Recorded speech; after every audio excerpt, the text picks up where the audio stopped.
the AC circuit concept we will discuss today. So straight away go to problem. So determine the source voltage.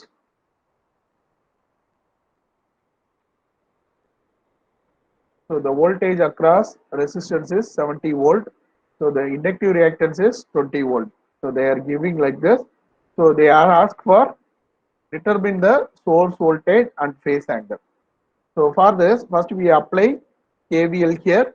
So 70 square plus 20 square. So I am getting this voltage 72.8 volts. So from this, the angle is directly calculated as theta is equal to tan inverse of VL by VR. So that is 15.94 degree.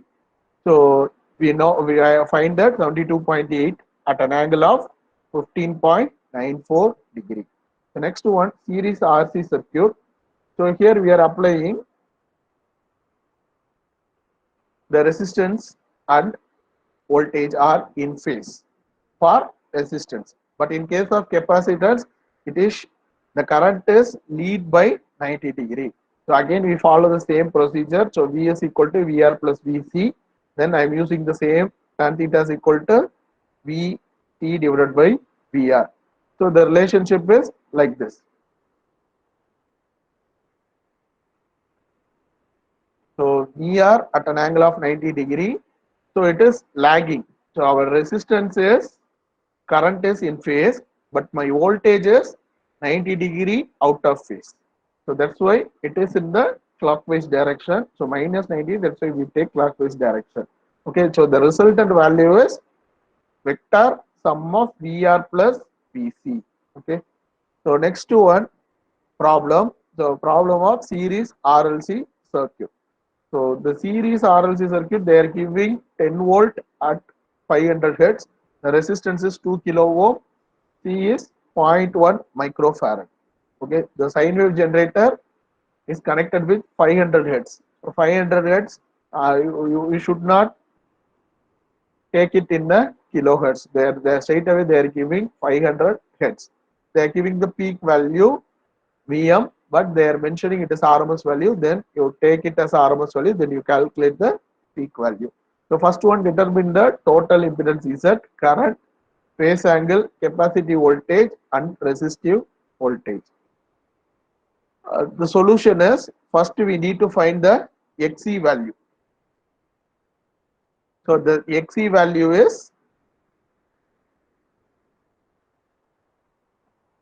1 divided by 2 pi Fc. So Xc value is 3 kilo ohm. Then we need to calculate R minus Jxc.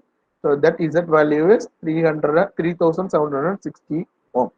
Then by using Ohm's law, so I is equal to Vs divided by Z. So 26.6 milliamps. Next one, capacity voltage, I am calculating 8.47 volt. Then resistive voltage VR is equal to IR. So basic Ohm's law, so that is 5.3 volt, 32 volts.